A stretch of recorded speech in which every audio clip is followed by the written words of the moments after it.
ellos establecen es que la naturaleza del hombre, pues la naturaleza de quien ejerce el poder, y finalmente la naturaleza del poder es la de hacerse más grande, es la de perpetuarse, y eso sucede, sin duda alguna, por encima de los derechos y del bienestar de los ciudadanos y las ciudadanas. Cuando el poder no tiene ningún equilibrio, quien sufre son los ciudadanos y las ciudadanas.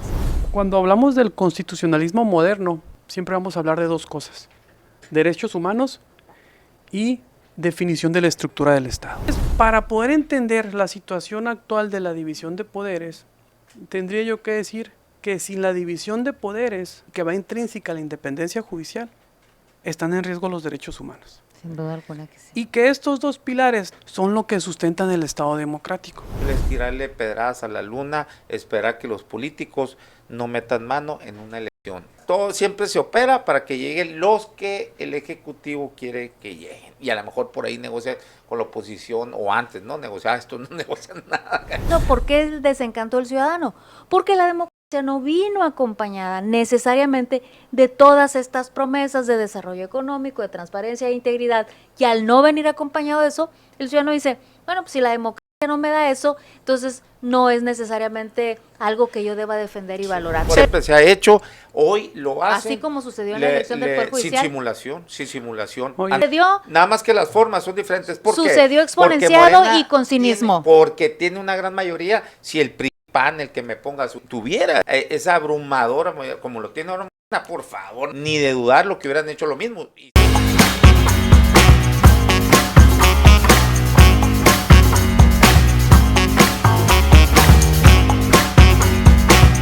Bienvenidos a La Polaca con Aarón Tapia, el antro político donde lo único que no se degenera es la verdad, periodismo sin tapujos ni mordazas.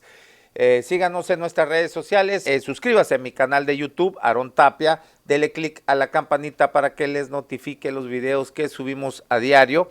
También estamos en mi página de Facebook, Aarón Tapia Periodista, la cual los invito a que le dé like a la página para que pueda seguir las publicaciones que hacemos a diario, y también que les notifique estas transmisiones en vivo. En mis cuentas de Twitter estoy en mi cuenta personal, @naranjero75, en la cuenta del programa, @lapolaca con AT, en Instagram como Aarón Tapia F, y TikTok, Aarón Tapia Periodista. Hoy vamos a tener una mesa con Natalia Rivera y Pedro Contreras, y donde vamos a estar hablando de la separación de poderes, ya con todo esto de la reforma del Poder Judicial. Bueno, hay quienes dicen que están desapareciendo la división de poderes de manera de facto, por supuesto.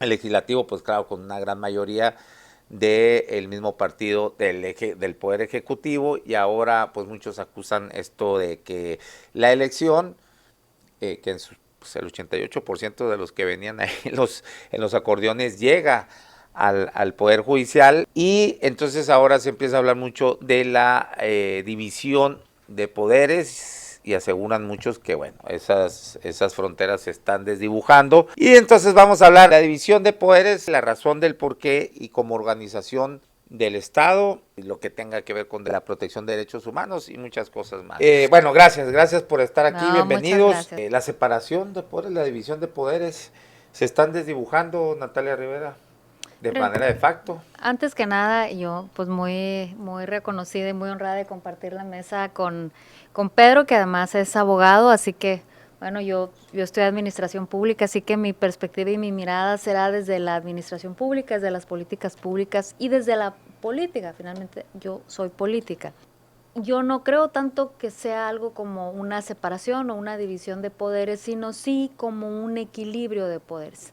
Creo que cuando se plantea que el Estado se organice con 3 poderes y luego ya después, y sobre todo después de los 90s, a partir de una gran influencia y presiones de los organismos financieros internacionales, organismos constitucionalmente autónomos, más que hacer una división, lo que se trataba es de generar equilibrios, no tanto como tener pequeños reinos donde el que legisla y nadie se meta con el que legisla, el que imparte justicia y nadie se meta con el que imparte justicia, y el que ejecuta, pues que nadie se meta con él. No, se trata de que los 3 poderes se equilibren, y bueno, y también hay organismos constitucionalmente autónomos que gravitan alrededor de ellos.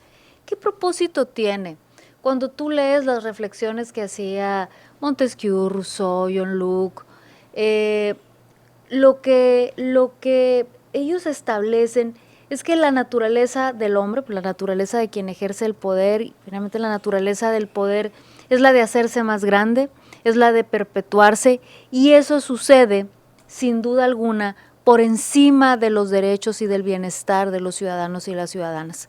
Cuando el poder no tiene ningún equilibrio, quien sufre son los ciudadanos y las ciudadanas. Por lo tanto, se plantea un diseño de organización del Estado donde un poder y otro se equilibre, siempre buscando que el ciudadano no sea abusado en sus derechos ni menoscabado en su bienestar. Entonces, finalmente, más que división o separación, yo pensaría que lo que se planteaba en el espíritu de esta forma de organizar el Estado es equilibrio, de tal suerte que ningún poder sea lo suficientemente poderoso como para poder tomar decisiones en detrimento del ciudadano. ¿Qué está pasando y qué pasa en estas formas de organización tan presidencialistas como las que tiene nuestro país específicamente? Bueno, que regularmente los poderes están al servicio del poder ejecutivo. La organización del Estado se ha colocado de esa forma. Se han hecho grandes esfuerzos por tener arreglos institucionales que generen equilibrios, que incorporen la participación ciudadana. La participación de los partidos políticos no necesariamente es perniciosa, es positiva porque además permite que agendas distintas opinen. Sin embargo, yo creo que, y esto hay que decirlo con todas sus palabras y sus letras, la gran potencia electoral de Morena ha hecho que se concentre el poder en un solo proyecto, en una sola mirada, en una sola perspectiva, poniendo debajo de ese proyecto, de esa mirada y de esa perspectiva al resto de los poderes. Y para mí la reforma al Poder Judicial, que no es una reforma que quiera mejorar el Poder Judicial, sino estrictamente habla de cómo iban a ser elegidos todos los integrantes de dicho poder, lo que hizo fue, pues obviamente, poner ese poder no al servicio de una sola persona, porque entiendo que ahí hay muchos jefes y muchas cabezas, pero sí al servicio de un solo proyecto. Muy bien. Pedro Contreras. Bueno, primero que nada, un gusto, Natalia, estar No, contigo en la igualmente, mesa. Pedro, Aarón, encantada. gracias por la Gracias. invitación. Cuando hablamos del constitucionalismo moderno y hablamos de una constitución, siempre vamos a hablar de dos cosas: derechos humanos y definición de la estructura del Estado. Y en los derechos humanos, que es un tema importante que impacta con la división de poderes, la división de poderes juega un rol importante, que efectivamente, como lo señala Natalia, no es nada más dividir, pero sí se entiende como esta intención de separar, ¿sí?, sin dejar de relacionarse, las tres funciones principales del Estado. ¿Por qué? Porque la experiencia de 3 siglos y quizás a finales del siglo XVII es que el poder corrompe y el poder absoluto corrompe absolutamente. Se llegó a decir esta frase después por un político inglés. Y lo que buscaban los filósofos que dieron origen, sobre todo en la época de la Ilustración y después de observar el fenómeno político, dijeron: oye, ¿sabes qué? Es que no puede ser esto de que una sola persona tenga todo el poder. Y eso se ejemplificó con una frase también que dice: el Estado soy yo, de Luis XIV, donde él decía: yo soy el Estado, yo juzgo, yo hago las leyes y yo las ejecuto. Entonces, frente a esa lucha entre entre la burguesía y los intelectuales de la Ilustración, dicen: oye, pues ¿cómo podemos hacer para que esto no llegue a los excesos que ya llegó? O sea, no es que pensaban ellos que el poder concentrado genera excesos, no es una teoría, no, lo corroboraron a lo largo de varios siglos, de que el poder concentrado genera excesos y abusos. Abusos que llegaron a la Revolución Francesa, a la independencia de Estados Unidos, y que surgen entonces diferentes documentos que buscan dividir, y fue como en un principio la burguesía fue quitándole un poco de poder al rey. Primero le quitaron el parlamento. Dijeron: oye, espérate, rey, sí, está bien, tú eres el poder, tú eres el Estado, pero deja a nosotros legislar. Que estén representados todos los intereses, no nada más los tuyos. Y después avanza y también se le quita la parte de la justicia. Entonces, para poder entender la situación actual de la división de poderes, tendría yo que decir que sin la división de poderes y que va intrínseca a la independencia judicial, están en riesgo los derechos humanos. Sin duda alguna que sí. Y que estos dos pilares, tanto división de poderes como derechos humanos, son lo que sustentan el Estado democrático, ¿no? Entonces, estamos como armando un rompecabezas, división de poderes, derechos humanos, democracia, ¿no? ¿Qué componentes tiene la división de poderes? ¿Está en riesgo ahorita la división de poderes? Para muchos sí y para muchos no. Los mismos críticos al régimen de Trump son los mismos críticos a la acumulación del poder en México, ¿sí? A nivel mundial. ¿Por qué lo ven así? Pues porque ellos también saben que esto es un péndulo y que quizás pasamos del presidencialismo priista, el régimen presidencial, ahora a una etapa de pluripartidismo y otra vez estamos regresando en este péndulo a la gran concentración del poder. ¿Por qué se habla de la gran concentración de poder? Pues porque prácticamente muchos entienden que así como designó sus secretarios de Estado, designó a los ministros de la Corte. Así, de la misma forma. Se entrevistó con algunas personas, decidió quiénes iban a ser ministros, se organizaron para tomar esa decisión, diseñaron unos documentos, Bueno, siempre imprimieron unos documentos. Los presidentes en turno decidían, Claro, ¿no? sin duda, pero la razón de la reforma Así es. era evitar el influyentismo. Y si nos planteamos esa pregunta, que la dejamos para la próxima, pero aquí nada más yo dejo estos primeros, No, yo estos hago primeros esa mención porque apuntamientos. por la supuesta independencia y separación de poderes que, bueno, en realidad Lo No. que pasa es que es como el gato pardo, Así de ¿no? pedo. Todo cambió para quede que igual. todo quedara igual, Sí, ¿no? yo siempre lo he dicho, era cambiar el statu quo, ¿no? Pero Sí. bueno, Sí, interrumpimos. sin duda, sin duda. No, yo creo hasta aquí para no, y ya paso la Tú voz a dale, Natalia. Pedro, no Sí, así te es. intimides con Así Natalia. es. Yo sé que intimida. No, de- no. de mujerón aquí, Pero sí me tú gustaría en dale. mi próxima participación hacer un esbozo de cómo se elegían los ministros antes de la reforma 2024 y cómo se eligen ahora. No por el diseño constitucional, sino por lo que vimos en los hechos, ¿no? Y que creo que va a ser aceptado por todas esas dos. Adelántalo. Mira, Me parece muy valioso. Antes, para ser ministro de la Suprema Corte de Justicia de la Nación, tenías que tener la influencia para poder llegar a la presidencia de la República y que te incluyera en la terna. Ujú. Entonces, a veces sacaban una convocatoria a través de la Secretaría de Gobernación y se acercaban perfiles. Y de hecho la mayoría llegaba fuera de una trayectoria del Claro, dentro fíjate del que había colegial, ¿no? una regla no escrita de autocontención en el régimen anterior. A ver, La mitad de casa y la mitad Ah. de fuera. O sea, era una regla no escrita de autocontención, donde el mismo Poder Ejecutivo decía, bueno, es que sí tengo que poner políticos, pero tampoco me puedo pasar, No, porque o no pongo en riesgo el Pero, funcionamiento o yendo a la Corte. políticos, ¿no? Por ejemplo, Arturo Saldívar no era político, Juan Ramón Cosío tampoco, era académico. Bueno, pero, o sea, pero vamos a decirlo, Medina por Moraz sus era relaciones de poder. Vamos Sí, a estar por sí. sus relaciones de poder. O sea, que sea de carrera judicial tampoco implica que no tenga relaciones de poder. Pero bueno, entonces tenías que tener la suficiente influencia para poder llegar a la terna. Y antes alguien te tenía que dar el picaporte para entrevistarte con el secretario de Gobernación, que es el que él manejaba los perfiles y que le daba cuenta al presidente para definir la terna. Después de que pasabas ese filtro y que tenías que tener un acercamiento con el poder, fueras o no fueras de carrera judicial, tenías que acercarte a antes cuando era el PRI, pues no, ya con eso bastaba, con la venia del presidente ya quedabas como ministro. Después con el pluripartidismo ya tenías que acercarte a los coordinadores parlamentarios o alguien te tenía que ayudar a acercarte con los coordinadores parlamentarios. Entonces, de esa terna, pues todos buscaban alguna forma de acercarse con los diferentes coordinadores parlamentarios y entonces algún conocido, amigo o alguien te ofrecía darte el hombro para que fueras atendido por el coordinador. Y te entrevistabas con el coordinador, tú y los demás. Y entonces el coordinador definía a quién el grupo parlamentario le iba a dar el apoyo. Había ocasiones en que el grupo parlamentario iba junto. O simplemente el líder del grupo parlamentario decía, no, cada quien vaya con quien quiera ir. Y entonces había diferentes comparecencias de los 3 candidatos a ministros.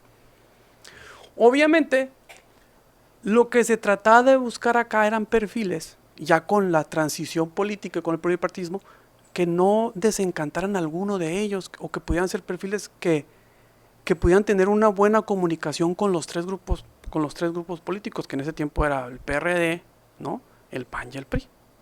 Se trata porque aparte era voto por mayoría calificada, 2/3 partes. Dicho esto, habría que decir que si le regresaban la terna una vez, podría proponer otra terna. Y ya pasó. y se le regresaban una vez la terna, él ya designaba directamente, que así fue como llega Lenia Batres. Es decir, Lenia Batres llega sin consenso democrático. Sin embargo, Loreto Ortiz llega con consenso democrático entre las fuerzas políticas. ¿Qué fuerzas políticas? Pues el 100%. O sea, el 100%. O sea, prácticamente 2/3 partes del Senado. En ese momento te daba un apoyo político bastante amplio. Por eso Loreta reflexionaba en una entrevista y decía, yo no sé qué va a ser, como que yo, quizás no lo dijo así, pero yo por su lenguaje corporal decía, yo no sé qué va a ser mejor, que voten 5 millones de personas por mí o que hayan votado casi los 100 senadores, representando las 3 fuerzas políticas. Está interesante la reflexión. Pero bueno, eso es como sucedía antes. Ella decía, no sabía qué, o sea, yo vi la entrevista de Loreta y ella decía, bueno, miren, dice, yo llegué a la corte con el apoyo de las 3 fuerzas políticas, del PRI, del PAN y de Morena. Incluso los únicos que no votaron por mí, algunos, fue Morena. Algunos senadores no votaron por ella. Votaron en ese tiempo por Batis y de Gives, ¿no? Pero el gran bloque de Morena apoyó a Loreta, el bloque del PAN y el bloque del PRI. ¿Por qué? ¿Qué veían? Pues veían una persona preparada, ¿no? Y con suficiente convicción y con preparación y con un profesionalismo que le permitía llegar a la corte, ¿no? Entonces, ese es un ejemplo de cómo se hacía antes. ¿Había influyentismo? Sí, sí había influyentismo. ¿Llegaban políticos? Sí, llegaban políticos. ¿Había un acuerdo de que también llegara gente de carrera judicial? Sí, había una autocontención y llegaba siempre la mitad de carrera judicial y la mitad de fuera. ¿Qué permitía esto? En la Suprema. ¿Qué permitía esto? Que en realidad el Consejo de la Judicatura estuviera controlado por los ministros de dentro, ¿no? Porque los ministros de dentro designaban a los consejeros y acordaban. Pero no nos vamos a desviar con ese tema. ¿Cómo se hace ahora? Si una persona viniera conmigo ahorita, oye Pedro, quiero ser ministro dentro de 10 años, 12 años. Yo le diría, pues la experiencia de cómo fueron elegidos los ministros me dice que lo primero que tienes que hacer es no meterte en problemas con el partido en el poder, ¿sí? Y con quien tenga que también era lo anterior, era similar. Que no tuvieras problemas con el partido, pues que no seas antagonista, que trates de llevarla suave con ellos. Pero lo otro que yo le diría, tienes que acercarte con el líder del grupo en el poder, igual que antes, y decirle, oye, ¿sabes qué? Yo quiero estar en el acordeón del grupo en el poder. Y lo mismo le diría a quien quiera ser juez o a quien quiera ser magistrado. Es decir, sigue habiendo el mismo influyentismo, porque la evidencia demuestra que las personas que estaban en el acordeón oficial, que creo que nadie... 88%. Fueron los ganadores, incluso en ministros. De todos, ¿no? ¿Y sabes qué? En ministros ganaron ahí, sí, creo todos, ¿no? Sí, tal cual. Pero aparte la diferencia no era menor, Aaron. O sea, tú veías los 5 mujeres y de repente la otra sí se bajaba mucho. O sea, como que haz de cuenta, tenías 30 mujeres compitiendo y 5 mujeres tuvieron un comportamiento que no tiene justificación estadística y 25 mujeres tuvieron un comportamiento que lo puede estudiar las matemáticas. Es algo que nunca van a poder ocultar. Y esto va a ser materia de estudios matemáticos y estadísticos de cuál fue el comportamiento. Incluso hablan de que en el mismo orden de los acordeones fue el orden en que votaron en la boleta, lo cual es todavía más improbable, pues. Sí, claro. O sea, puede ser probable que votemos por los mismos 5 mujeres, pero puede ser muy, muy improbable que sea el mismo orden. Entonces va a seguir este estudio. Entonces, pareciera entonces que el influyentismo está presente todavía, ¿no? Para llegar a ser ministro. Pero bueno, si antes era el influyentismo y ahora el influyentismo, la única diferencia es que ahora costó miles de millones de pesos. Antes salía algunos millones de pesos hacer este movimiento. Y ahora cuesta miles de millones de pesos. ¿Qué hubiera sido el gran éxito? Que no habían impresos acordeones. Si a la película le quitamos los acordeones impresos, que yo pienso que llegaron a millones. Es más, pudiera haber una hipótesis de que hubieron más acordeones que votos para el primer lugar. Y pudiera ser, y te lo dije, y hubo más votos nulos que el primer lugar. Y hubo más votos no ejercidos que el primer lugar. Entonces, sí lleva a una reflexión interesante, donde no podemos decir fue una victoria o fue un fracaso. Porque tampoco tomar esas posturas de victoria y fracaso creo que no abonan a un diálogo democrático y a una deliberación democrática. Yo creo que tiene que repensarse los costos Y creo que la ciudadanía debe, y te lo he dicho, se debe entrometerse más en esto, y creo que a mí me gustaría hasta una consulta popular, aunque no pase inadvertido para mí que en la encuesta del Financiero, más del 50%, el 50 y tantos, estuvieron satisfechos con la elección. ¿Sí? Entonces, Más del 50%. más del 50% en términos de la encuesta del Financiero. Y salió solo el 13 a votar. Y salió sobre el 3, es lo que te genera como, pero son muchos temas bien A muchos importantes. les ha dado floja, por eso yo No, decía... si hablan de la flojera, Yo- el 20% dice yo- que no votó por sí, flojera. Yo por eso decía que no significa que el 87% que no salió a votar, pues el 87% rechace, repudie, está muy enojado con la reforma judicial. No, no necesariamente. Habría que hacerse, precisamente decía yo, un estudio de opinión, y ahorita me estás diciendo que más del 50% lo aprueba. Pero a ver, otra cosa, creo que también aquí hubo, como tú le llamaste, autocontención. ¿En qué sentido? No en la Suprema Corte, ahí sí el 100% llegó, pero muchos de los que llegaron ahí, así como dices que se configuraba la Suprema Corte cuando los presidentes mandaban la terna, proponían al Senado, aquí también mucha gente, jueces, magistrados, todo eso, bien, es más, la mayoría Son de carrera judicial. son de carrera judicial, que tuvieron que hacer la negociación como lo hacían los ministros, igualito. Entonces, tiene razón Natalia Rivera en el gatopardismo, hay que cambiar para que todo quede igual, nada más en diferentes manos, ¿no? Y como siempre te lo he dicho, la cuestión esta de reflexionar o no, creo que no la tienen, o sea, en realidad lo que vemos es que les vale madre, no, o sea, ellos no, o sea, hablo de ellos, del gobierno, del grupo que está en el poder, del partido que está en el poder, porque la intención de ellos no es precisamente esto de democratizar, como ellos le llaman el poder judicial, sino barrer el statu quo que estaba. Y otra vez, y lo vuelvo a decir, no estoy haciendo juicios de valor, simplemente estoy describiendo lo que yo creo bajo mi análisis, que es lo que está pasando.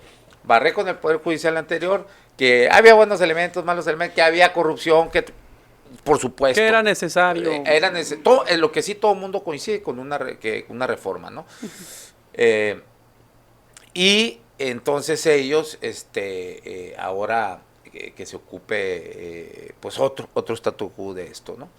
Va a ser bueno, va a ser malo, siempre también lo he dicho, bueno, eso lo vamos a ver cuando empecemos a ver las sentencias, las resoluciones, todo esto, porque la mayoría, como lo dijimos, viene contradictorio, no es por una cuestión de incapacidad, que va a llegar como se decía, y va a llegar no sé quién, el vendedor de Coppel, y que el candidato del narco, y que, bueno, vemos que hay capacidad y gente que tiene trayectoria en el Poder Judicial, la mayoría es esa. Entonces, que va, ahora a lo que voy, que va a estar de todas maneras a los pies del gobierno, porque tuvo que negociar con ellos para que aparecieran en el acordeón. Bueno, como negociaban antes, lo mismo. Entonces, ahora, yo lo que pregunto, Natalia, tú eres política, tú has visto muchas operaciones de parecidas a esto, más chicas a lo mejor, porque esto fue algo monstruoso, donde también Pedro y yo mencionamos muchas veces aquí que es imposible estirarle pedradas a la luna, esperar que los políticos no metan mano en una elección, la que sea, hasta en candidatas a reina, yo creo, de belleza, o no sé, pero híjole, siempre van o en los llamados procesos democráticos, donde los congresos hacen todo un proceso y ven perfiles para integrar tal o cual comité ciudadano o comisión ciudadana.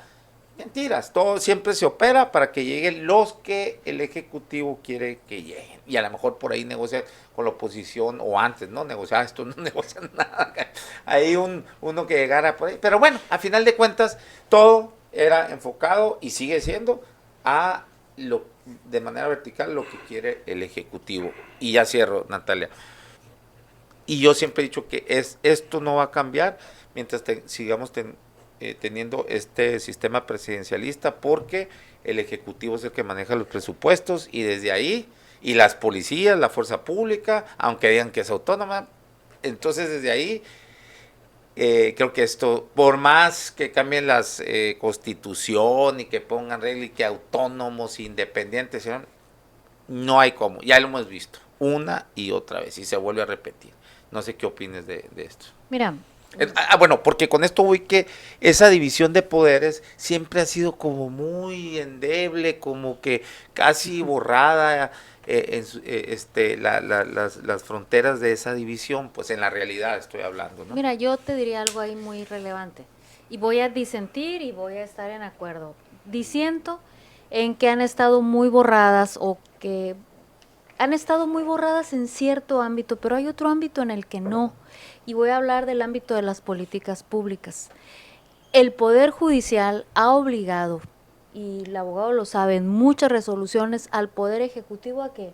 A construir hospitales, a otorgar medicamentos, a otorgar tratamientos contra el cáncer, ha obligado al Poder Judicial, al Poder Ejecutivo a resarcirle el daño en materia de responsabilidad patrimonial por parte del Estado. Hay resoluciones preciosas de la Suprema Corte que han ido acomodando algunos temas de la Ley General de Responsabilidad Patrimonial. Entonces, si bien es cierto, sí hay digamos, demasiados vasos comunicantes entre los poderes. Sí hay momentos, sobre todo del Poder Judicial, momentos muy interesantes, muy bonitos, donde el Poder Judicial de verdad tutelaba derechos humanos de los ciudadanos. Después de la reforma del 2011, lo que empezamos a ver fue muchísimas resoluciones que protegían el derecho a la salud, el derecho a la educación, que protegían el derecho a que la actividad irregular del Estado no te afectara en tus bienes o en tu persona. Esa es la parte que sinceramente a mí más me preocupa. No lo sé, Aaron, eso lo tenemos que ver. Digamos llegaban negociados que al también, tiempo. O sea, ahorita lo acabamos de hablar. Fíjate eso. que no necesariamente. Resoluciones de construir hospitales en Chiapas, créeme que eran cualquier cosa menos negociaciones. Para el Estado era bastante incómodo muchas de las resoluciones o tener que otorgar medicamentos. Quiero decirte que el IMSS ahorita por mucho tiempo no le había contestado al Poder Judicial. Gobierno de Chiapas, dices, ¿no? En el gobierno de Chiapas, o sea, y otros. La Suprema Corte a un gobierno del Estado, claro, por Y, supuesto, y hablo de muchos ejemplos. Y va a seguir sucediendo, vas a ver. En ese momento el IMSS está defendiendo ante el Poder Judicial que no lo había hecho, diciéndole, nadie está obligado a lo imposible y lo que tú me estás ordenando me es imposible. Pero el Poder Judicial, en ese sentido, creo yo que era un gran valor y esa es la razón de ser en muchos aspectos del Poder Judicial. Entonces, sí estoy de acuerdo que por mucho tiempo sí han sido muchos, demasiados los vasos comunicantes entre los poderes y regularmente la instrucción viene del Poder Ejecutivo hacia el resto de los poderes. Eso es así, nuestro régimen es un régimen presidencial donde el titular del Poder Ejecutivo, el que sea, desde el Poder Ejecutivo Federal hasta el Poder Ejecutivo Municipal, tiene demasiado poder. Y ha habido, así como hay una lucha de clases, ha habido esta lucha por hacer arreglos institucionales que equilibren a los poderes. Incluso hay un esfuerzo por equilibrar la tiranía de las mayorías y por eso existen instituciones contramayoritarias. La reina de las instituciones contramayoritarias, por ejemplo, son los plurinominales. Algunas de las instituciones, de los organismos constitucionalmente autónomos, son instituciones contramayoritarias. ¿Por qué? ¿Por qué? Porque no solo se trata de generar equilibrios en los poderes, que el poder ejecutivo o que el poder no crezca demasiado de tal suerte que aplaste al ciudadano. También se ha tratado de generar equilibrios con respecto a las mayorías, porque la política no es el juego del toma todo, donde el que gana lo gana todo y el que pierde lo pierde todo. Debe haber instituciones contramayoritarias que garanticen que el que tenga una reflexión de derecha, incluso aunque sea contraria a la mayoría, o izquierda, incluso contraria a la mayoría, tenga solo por su situación de ciudadano el derecho de ser representado. Sin embargo, y diciendo todo esto, decía ahorita Pedro, nuestro abogado, que él revisó una encuesta donde el 51% estaba satisfecho con la elección. Yo creo que dimos como un salto cuántico en el tiempo en materia de avances electorales. Eso me preocupa, por supuesto, porque mucho de la narrativa que había detrás del Poder Judicial era que había un vaciamiento de la democracia, que debían salir los ciudadanos sin participar. Lo que vimos fue una elección de muy baja participación, totalmente amañada. El poder no solo metió la mano, metió el codo, metió el hombro, se metió completo el poder a sacar la elección. Pero lo relevante de esto es que nadie se indignó. Latinobarómetro por muchos años nos ha ido advirtiendo de que la democracia no es la muchacha más guapa del salón. Ya no lo es, ya no es algo que los ciudadanos tengan como un deseo, como algo que quieran defender, y eso es lo verdaderamente preocupante, porque el poder lo ve. El poder vio y dijo, hicimos la elección del Poder Judicial así, metimos la mano, el hombro, se vieron nuestros acordeones, se vio todo, nadie se indignó. No hay mejor invitación a hacerlo en la elección del 2027 que el hecho de que los ciudadanos no se hayan indignado, no estén tomando las calles, no estén en la mesa de los cafés, la indignación ciudadana de que hayamos dado un salto cuántico en el tiempo hacia atrás en lo que se refiere a la pulcritud en los procesos electorales. Es que a mí Ahí te va. la única diferencia que veo es que no hay simulación, ¿no? Y o sea, pero muy transparente todo. Salto cuántico hacia atrás es cuando siempre cuando siempre se ha hecho lo que hoy hicieron. Bueno, ¿por qué ganó López Obrador? Por votos. ¿Por qué ganó por Claudia eso. Sheinbaum? Sí, por claro. votos. Porque Natalia, no todo es lo digamos la elección de Hermosillo, una elección donde ves que cuando Morena, la votación es abrumadora, pues claro, ahí sí funciona la democracia. 2006 nomás, recuerda cómo o cómo llegó Peña Nieto a la presidencia, pues o sea, con una maquinaria de dinero, violando todas las leyes electorales y con las pruebas de las tarjetas esas Soriana, Monex, todo eso, o sea, y también no pasa, o sea, es a lo que voy. Ahora. No, sí pasaba. ¿Qué le pasó a Peña pasaba. Nieto? ¿Qué le bueno, pasó? Tuvimos una manifestación de López Obrador y miles de ¿y mexicanos qué pasó? en Reforma. Eso fue el 2006. Sí, y no pasó nada. Y los tuvimos ahí, y lo que pasa es que se van creando instituciones y ahora de contramayoritarias. Morena es la culpa de que la oposición no pueda articular esos movimientos, o no quiera, o está en la huevonada, esa es otra cosa. A ver, Aarón, es que yo no estoy echándole la culpa a nadie, estoy diciendo, incluso yo dije que el Latinobarómetro nos había ido dando luz por mucho tiempo de que los ciudadanos ya no valoraban los procesos democráticos, y lo dije así textualmente, como la muchacha más guapa del salón, porque había ido sucediendo que la democracia no venía acompañada de la promesa de la integridad en el ejercicio de los recursos públicos, de la transparencia en el ejercicio de los recursos públicos, del castigo, Natalia, a que fuera corrupción. Porque entonces, esos órganos autónomos que tú tanto defiendes. Nomás déjame terminar, es que no venía esto es nuevo, que no, estoy diciendo por qué el desencanto del ciudadano, porque la democracia no vino acompañada necesariamente de todas estas promesas de desarrollo económico, de transparencia e integridad, y al no venir acompañado de eso, el ciudadano dice, bueno, pues si la democracia no me da eso, entonces no es necesariamente algo que yo deba defender y valorar, pero eso no implica que esté bien lo que sucedió. Yo no estoy diciendo que está bien, yo jamás he dicho, nada más lo único que estoy en desacuerdo, que ahora se hace, que es siempre se ha hecho, hoy lo hacen. Así como sucedió en la elección del Poder Judicial. Sin simulación. Oye, antes simulaban. Con cinismo, antes pues, simulaban. Pero no estoy diciendo que es mejor. Yo no estoy diciendo que es mejor. Pero sucedió. Nada más que las formas son diferentes. ¿Por qué? Sucedió exponenciado y con cinismo. Porque tiene una gran mayoría. Si el PRI, PAN, el que me ponga, tuviera esa abrumadora, como lo tiene ahora Morena, por favor, ni de dudar lo que hubieran hecho lo mismo. Hicieron lo que hicieron, teniendo ese supuesto equilibrio entre partidos, que negociaban de todas maneras, pues no lo van a hacer ahora, pero lo que pasa es que no lo tenían, y no, insisto, no es justificación para Morena, yo estoy hablando de un sistema en total. Lo único que yo estoy de desacuerdo es que hoy lo hicieron, qué bárbaro, qué catastrófico, porque, bueno, nomás la forma cambió, hoy no simularon, fueron abiertamente cínicos y ya, pero de que antes lo hacían, y que si hubieran podido hacer como lo hicieron ellos, lo hubieran hecho teniendo esa gran mayoría. Ahora, ¿por qué no funcionó? ¿Por qué no es la muchacha bonita la democracia? Porque todos esos órganos autónomos que dices que eran un equilibrio, que no funcionaron, los ciudadanos nunca nos sentimos realmente representados y que hicieran contrapeso a los usos del poder. Por eso, y porque luego se le empezó a querer dar como una figura, o sea, ya querían ser como otro poder, esos órganos autónomos, se vino de moda la chingaderita esa de los ciudadanos, y es totalmente un fraude eso, ¿no? A lo que voy, Sí, yo no estoy de acuerdo, yo siempre aquí lo dije, en las mesas que tuvimos con Darbeto, todo eso, con que desaparecieran el INAI por el principio de progresividad, de No, garantizar el y acceso por a la la información. practicidad, verás, es una Pero pregunta ahorita. todos los demás, o la gran mayoría de las otras chingaderas que la Comisión Reguladora de que no sé, tal, nunca sirvieron para nada, ¿no es cierto?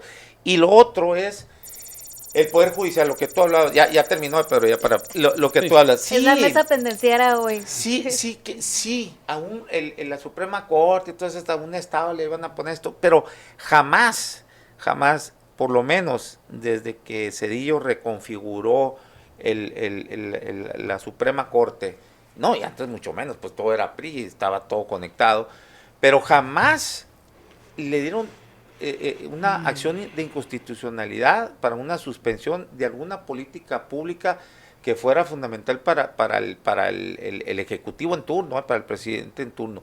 Revísalo, nunca. ¿Hasta cuándo? Hasta cuando llega López Obrador, y fíjate, hasta la ley de austeridad, por ejemplo, ¿no?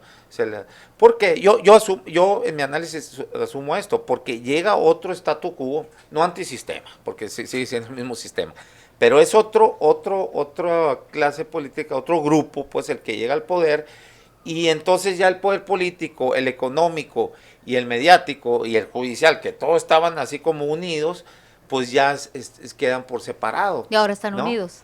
Y ahora yo creo que va a estar, Claro. pero va a seguir, a mi parecer, y eso, bueno, yo para tener la certeza creo que lo que he dicho siempre, bueno, hay que esperar, vamos a ver las sentencias, todo eso, pero yo creo que va a seguir así, funcionando de la misma manera, a menos que hagan la reforma que tanto ha dicho la presidenta y que muchos pedimos que sea una verdadera reforma en el sistema del Poder Judicial, que toque las fiscalías, Ojalá. bueno, desde la Procuración de Justicia, que toque fiscalías, MPs, hasta llegar porque esto fue nada más una reforma electoral al Poder Judicial.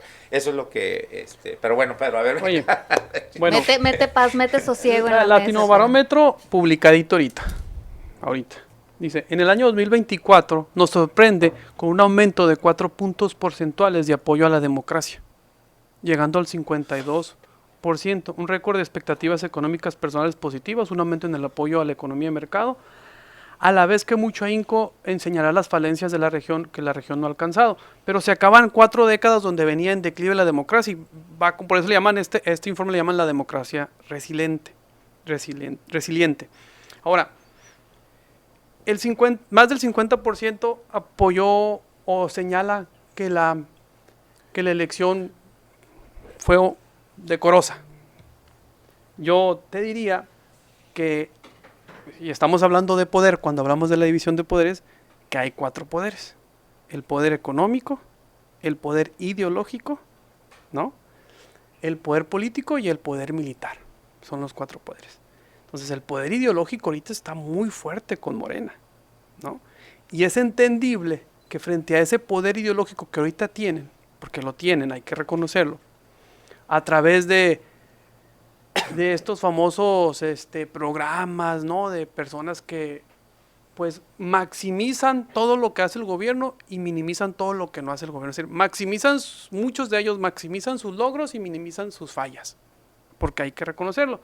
Y aquí tomaría el artículo de Gerardo Esquivel, Elogio del desentono, ¿sí?, porque el doctor Lorenzo Meyer renunció o dejó de estar con Aristegui y decía, es que estábamos desentonando.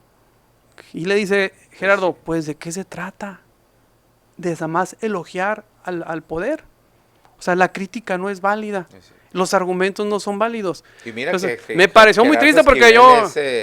me pareció muy triste para mí porque yo durante mucho tiempo, pues fue una estrella en el firmamento Lorenzo Meyer. Pero todavía ya me había entristecido cuando venía la elección judicial y decía, es que López Portillo, en lugar de hablar del contexto actual, hablaba de lo que pasaba con López Portillo en la corte. Historiador, ¿no? Al final. Pero de todos modos yo creo que hay que abocarse a los problemas del presente, pues. El pasado ya pasó. Y nos sirve para... Antes siempre he hecho esos análisis, pero de tomar de referencia el pasado para traer al presente, ¿no? Y ya hoy se estaba quedando... Pero a mí es que fíjate, como a mí me gusta que un progresista sea crítico, claro, pues sea incisivo, sea... Y no decir, no renunciar a claro, un o sea, espacio que porque él claro, considera que y se no, está y no pensar derechizando, que ¿vale? hacer una crítica al régimen sea una traición a la izquierda, pues. Claro. O sea, ese es el tema Exacto, que me exacto. parece que es importantísimo ahora, y por eso quizás yo el llamado que hago es a la gente que confió en la elección. A los 50 que no confían en la elección, no les tengo que decir, a ellos les queda claro que la división de poderes está en riesgo, que la independencia judicial está en riesgo, ¿no? Que es una acumulación desmesurada de poder. Me parece que el 50% está de acuerdo en eso, o pareciera, quizás el 30%, porque a lo mejor a 20% no le interesa, le da lo mismo que sea.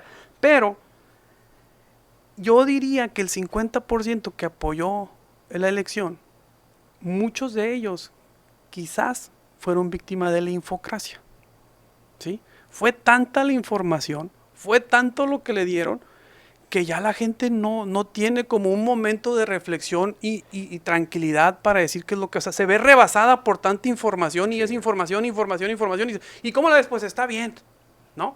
No, yo creo que sí hace falta, y no propiamente a la sociedad mexicana, sino en su conjunto a la humanidad ahorita, un momento de gran reflexión, de gran análisis, y lo maneja este libro de Infocracia, es decir, es que antes las decisiones se tomaban como herramienta el libro, la lectura. Y hoy las decisiones en la nueva democracia, en la infocracia, es con el TikTok, pues, ¿no? Son como productos desechables. Te voy a leer un comentario aquí que me acaban de hacer, nomás para que veas también lo limitado de esto, lo que estás diciendo. Yo publiqué un tuit ahí de cómo era posible, digo, increíble lo de Genaro Valerio Pinillos, que tiene 7 denuncias por acoso sexual. Tiene más de 20 y tantos años ahí en el Poder Judicial, ¿no? Pues, sí. Bueno, y resulta que, a ver, no me he dado cuenta, pero aquí ese tweet tiene más de 1000 retweets, 2300 y feria ¿cómo se llama? De likes y, no sé, casi 70,000 vistas el video. Entonces me pone aquí, no, bueno, pero es un asiduo usuario de Twitter y me dice, 2300 likes, si eso no le dice nada al Naranjero 75, o sea, hacia mí, sobre el descontento del respetable con el desastre que han hecho con el Poder Judicial, no sé qué más se puede decir. Entonces me parece a mí muy limitado que una conclusión la haga a partir de 2,300 likes, porque seguramente además hay publicaciones que puedan tener millones de likes que hablen a favor de la reforma, de alguien que está en el centro, que tiene exposición nacional, y eso tampoco determina nada. A lo que voy con este comentario es que precisamente para complementar tu comentario, fíjate a qué punto estamos llegando de una disminución en lo que tú dices de redes sociales y creer que esto es un pinche universo de todo, de pronto te envuelves en eso, o la polarización, la bipolaridad de un bando y de una postura y lo otro, no hay puntos intermedios, pero a que lo aprecio mucho, es amigo mío, pero dile algo del Toño, y con el Toño claro, todo es perfecto. Como hay en los 4T, que todo es perfecto. Claro. Entonces, me parece que eso hace... el pensamiento crítico es lo que más hace falta. Pues, pero déjame darte otros datos. El 50% de la población, ¿sí? En una encuesta que se hizo por una fundación alemana, Konrad Adenauer, no sabe distinguir entre el Poder Judicial local y el Poder Judicial federal. Y no sabe distinguir entre el ministerio... No, aquí en México. Y el 50% no sabe distinguir entre el fiscal, entre el Ministerio Público y un juez. Pues. O sea, vayamos viendo cuáles son nuestras fortalezas y cuáles son nuestras debilidades. Yo por eso pienso que por eso se hizo la reforma con este nivel de prisa. Porque si dejabas que el asunto se reflexionara con mayor tiempo, se entendiera, fuéramos paso a paso por los ministros, después por los jueces, no iba a haber manera de tomarlo, o sea, era, o así como dicen, en caliente y rápido, o sea, era hacerlo rápido. Ahora, ¿qué también te... ¿Quién decía así? Porfirio Díaz. Y regresamos a lo otro, porque ahorita hablamos de la Corte, Aarón, y nunca había pasado que un solo presidente, más que quizás Zedillo, hubiera puesto a los ministros en la historia de México. Es decir, no se daba la idea de que alguien tumbara la Corte y pusiera a sus ministros. ¿Qué fue lo que pasó? En palabras llanas... los puso el pueblo. Bueno, no, los analistas no pueden concluir eso. No. Los analistas serios, vamos a decirlo así. Pero no solamente tumbó a los ministros, tumbó a todas las tribunales supremos del país tumbaron. A todos. Ahorita unos y después otros. Paulatinamente así va a ser. Y tumbaron a 1,500 juzgadores federales. O sea, no hay punto de comparación entre tumbar a 21 ministros en el 94. ¿Pero qué es tumbar? Porque algunos se reeligieron, otros son del mismo Poder Judicial. Bueno, incluso con Cedillo no se reeligieron, ¿eh? Cedillo tumbó 21 ministros y puso 11 ministros. Recicló. También sí. porque pues seguramente también ellos porque dijeron, quería romper con Salinas. No tenemos problemas con usted, señor presidente. Es claro, pero a Vamos fin de ser cuentas fieles. fue lo que pasó. Estamos hablando Y de sigue siendo 21 así. juzgadores contra ¿Qué no eran 1,500. 23? Bueno, 23, pero contra 1,500 ahora, que ya fueron 800. Digo, está bien. A mí lo que me llama la atención es que la gente, ante la falta de reflexión, no se dé cuenta que está haciendo un vaciamiento de su soberanía. ¿Por qué digo esto? Porque ya ningún contrapeso ya no va a haber. Ni un solo contrapeso. Yo no estoy La seguro de Constitución eso. no es estoy- contrapeso, porque ya tiene la mayoría calificada. La Constitución ya no, la Constitución, que era el gran, vamos a decir, el gran control del poder. Donde Y ya no hay cláusulas pétreas. En Ajá, nuestra entonces Constitución. ya no hay Constitución. Y ni Pero cláusulas ¿por porque qué la crees pueden que no va a modificar. haber ¿Por qué ya tú aseguras así que? Bueno, porque así de desde plano, como pero es bola que de cristal. porque desde la teoría constitucional, que no pues lo ahora que no, más habla de teoría. claro, es que no Pues- te voy, es que te Pues tengo es que que hablar si de hablamos teoría. pues entonces vamos a hacerle caso La a los analistas experiencia. no serios o a la Bueno. presidenta que llegaron por el pueblo. Es que mira, yo es lo que digo, o sea, pues sí, teóricamente pues sí lo puedes ver así. Fíjate, es revolver teoría con realidad, porque la teoría llegaron por voto, pero bueno, hay que ser más serios en la teoría. En realidad llegaron, entonces ya no, la teoría, vámonos. En realidad llegaron porque el acordeón llama. Y puedo estar de acuerdo, sí. Nada más que también, ¿cuántos ministros puso ahí? Fueron propuestas 5, ¿no? De López Obrador. Y 3 simplemente no se alinearon a él. Que Y no puede pasar lo mismo Oye, ahora. Si hay muchos pero de la esa es de otra carrera judicial que contradicción, llegaron esa es ahí. otra contradicción cuando dicen, es que la Corte no defiende los intereses del pueblo. Pero No, pues si la eso propuso, no, pero si la eso- propuso el eso- partido eso no, gobernante. ajá. O sea, Por 5 eso, de pero 10, para que veas, pues. 5 de 10 son propuestos por el partido gobernante. Pero no solamente 5, sino ya deberían de ser 6, porque Luis María ya salió y debería verse, de hecho ahorita, de facto, conforme a las reglas que estaban vigentes Ya antes no- de la ya no reforma, debería ser. tendrían 6-5. Y en el siguiente año, si no aquel otro, ya tuvieran 7, porque sale el ministro Pardo. Por eso era necesario tumbar a todos, pues, porque no se conformaban con 5, pues. Yo creo que Se conformaban con 9, a mí me o sea, con parece toda que la no, corte. obviamente es lo ideal esto que está pasando, nada más que yo tampoco lo veo catastrófico y creo que sí debemos de seguir en la búsqueda de un sistema real que tenga más contrapesos reales, no lo que hemos tenido y los que tenemos, Pero mira, lo que supuestamente Voy a ir tenemos. al Latinobarómetro, pero voy a ir a México específicamente, el informe México. La pregunta, ¿a la gente como uno nos da lo mismo un régimen democrático que uno no democrático? El 27.7% en el informe anterior estaba de acuerdo con esa expresión, ahora solo subió al 28.9%, o sea, menos del 30%, perdón, el 30% de los mexicanos les da, dice, a la gente como uno,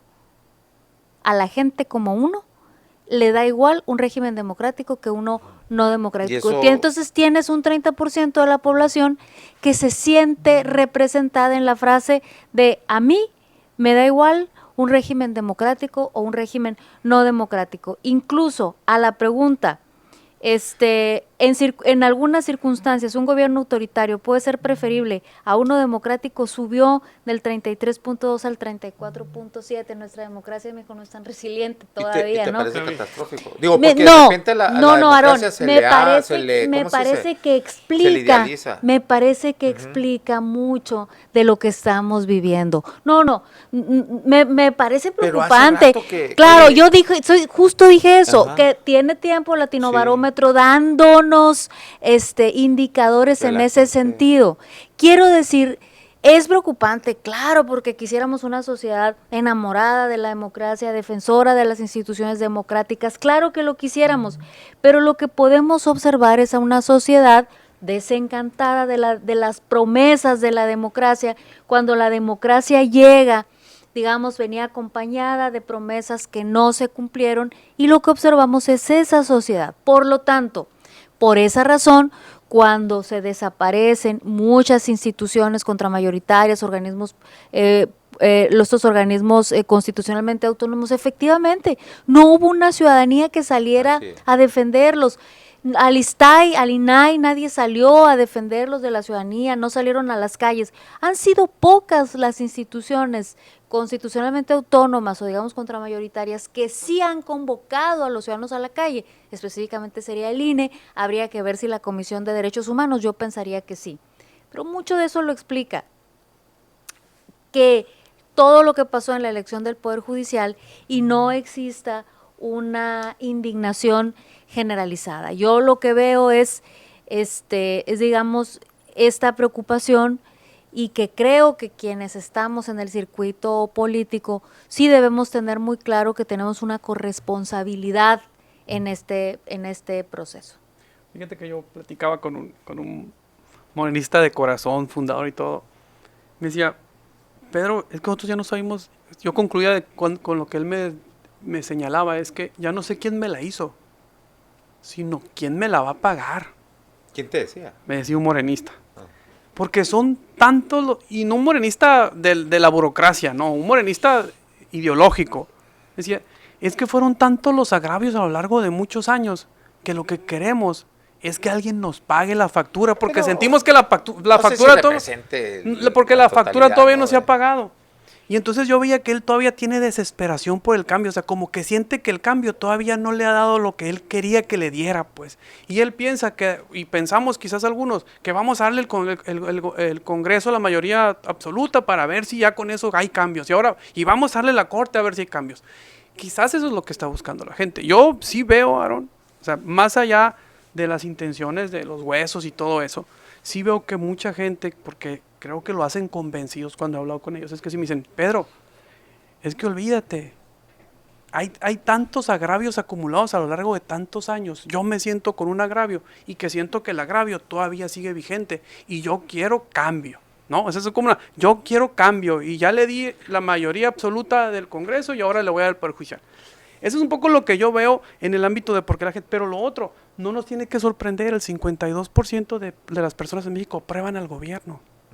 Al gobierno en general, ¿cuánto? Pero a la presidenta el 70%, sí, en términos de Latinobarómetro. Sí, es decir, el poder de la presidenta es interesante incluso en Latinoamérica. Pero tú vinculas la aceptación de la presidenta con una escasa aprecio a la democracia.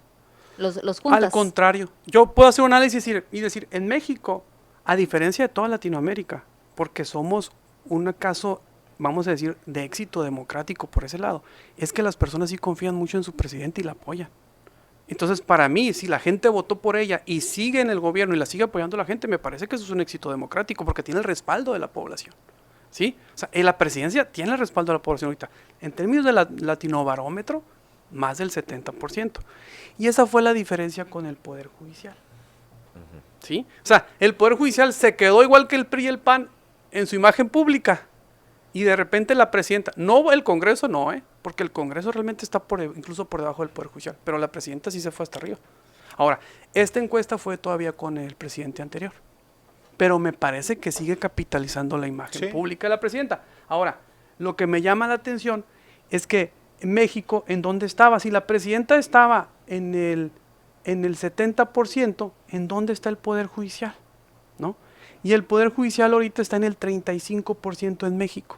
Pero este Poder Judicial confuso, donde la gente no sabe qué es Poder Judicial. No, y además cuando se levanta cuando se levanta la encuesta del Latinobarómetro, habían sido objeto constante de ataques. De un poder ideológico constante y que no supieron manejar. O sea, el poder ideológico contra el Poder Judicial no se supo, o sea, lo destruyó.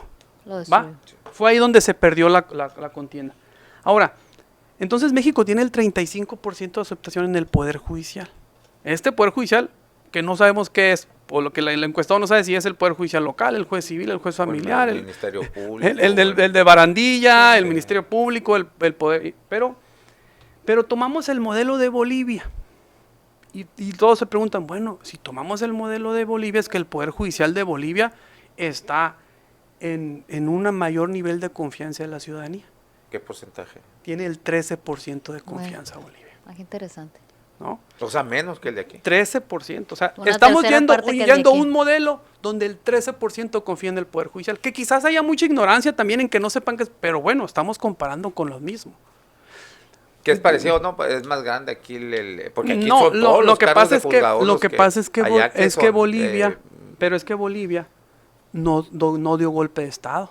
Ella No. implementó el mecanismo para los que se fueran quedando vacantes y no lo aplicó para todos los jueces, solo para los de nivel las jerarquías más altas. Golpe de Estado, ya estás tú también como los... No, pues es que Los vamos a simplificarle a las personas. Fue una reforma, No, así a son, mí me ¿no? parece que pues, fue un gol. Para mí había un poder, lo tumbaron.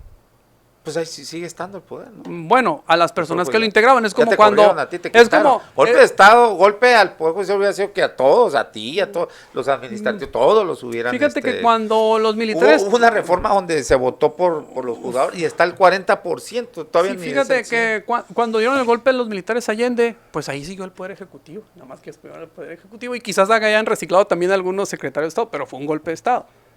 Pero a lo mejor te parece, puede ser, pero para efectos didácticos me parece que es claro, debe quedar claro para la ciudadanía qué es, me parece, y creo que debemos de estudiar el tema de qué es, debemos de estudiar el tema de la división de poderes todos, de la independencia. Ahora, ¿dónde quedamos ahora? Yo creo que debe haber una reflexión muy importante en relación a la reforma, y creo que ellos mismos adentro se lo están planteando, adentro del régimen. Creo que es justa y necesaria, porque no solamente hubo fallas respecto a su estrategia en su conjunto y frente a la sociedad, cómo quedan parados después de esto, sino al interior mismo, ¿qué va a pasar? A mí me llama mucho la atención, porque yo observaba la Corte hace 20 años y había grupos, y estaban nosotros identificamos grupos que eran como los liberales y los conservadores, y ellos mismos se iban acomodando, hasta podías ver cómo votaban. Va a ser bien interesante ver ahora cómo se van configurando los grupos en la Corte. Pero va a ser más interesante ahora ver cómo ahorita le están dando, como diría el presidente que nos enseñó, nado sincronizado al virtual presidente de la Corte. Pero en realidad ya no tiene poder, a mi manera de ver. El poder que tenía la ministra Piña era, si este es del 100%, él va a tener un 30%. ¿Por qué? Porque era presidenta de la Corte, pero era presidenta del Consejo de la Judicatura. Y era la que llevaba la administración de la Corte. Lo cual no estaba bien tampoco. Y no, claro que no. Y también era presidente del entonces Tribunal de Disciplina. Entonces tenía la presidencia. Haz de cuenta que ahorita, si él ahorita fuera, para que él pudiera tener el mismo poder de la ministra Piña, tenía que ser al mismo tiempo presidente del Tribunal de Disciplina y presidente del órgano de administración judicial. Pero no solo eso, el ministro duraba 4 años en la presidencia. Esta vez va a durar 2 años. Los presidentes. Sí. ¿Sí? Imagínate cómo armar un Y se equipo van rotando por votos.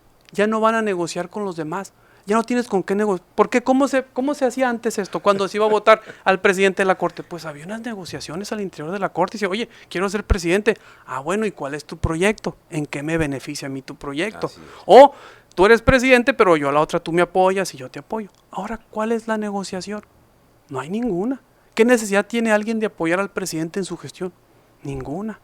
Me llama mucho la atención, porque yo hablaba con un secretario, me decía que cada secretario, tienen 3 secretarios, algunos 4 secretarios cada magistrado aquí en los colegiados, y cada uno hace 3 proyectos.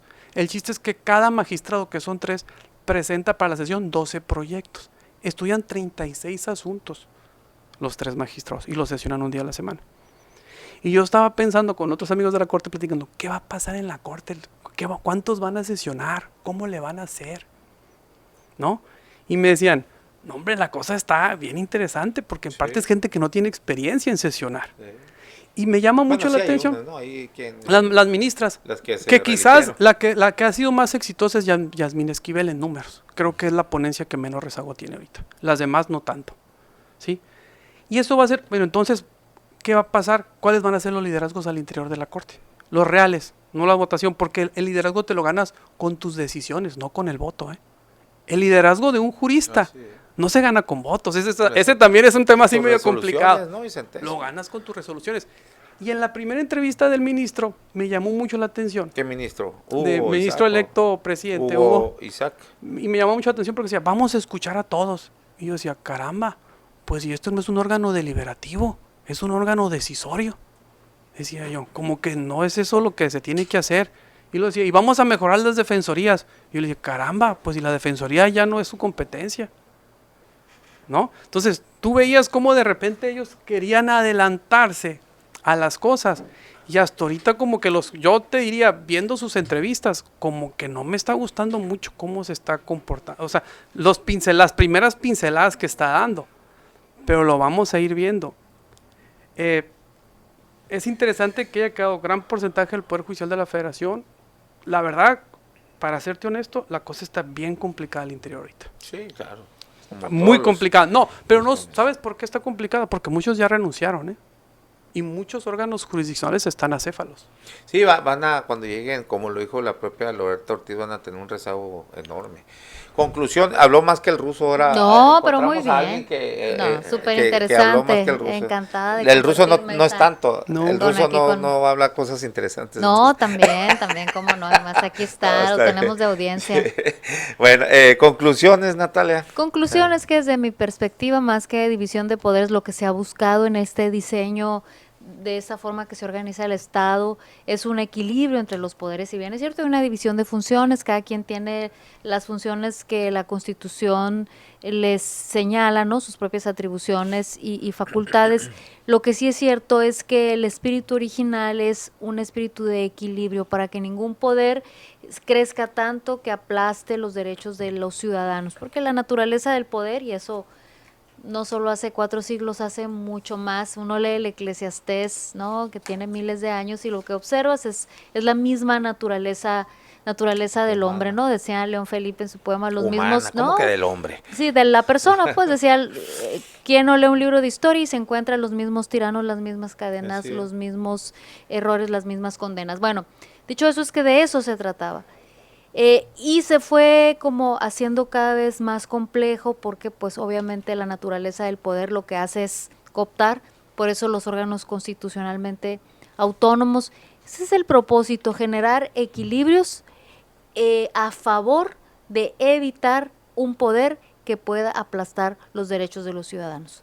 Que lamentablemente, porque así es, que lamentablemente a veces, como la democracia no viene acompañada con estas promesas de integridad, de transparencia y de desarrollo, hay desencanto en la democracia, hay desencanto en las instituciones y en el funcionamiento de las instituciones también eso sucede. Entonces yo lo que creo es eso, justamente, que sí hay un poder que trata de cooptar, de absorber, de alinear al resto de los poderes a su servicio y a sus propios intereses, y que lo que vimos en la elección del Poder Judicial no es otra cosa más que ese mismo esfuerzo, y creo yo exitosamente logrado.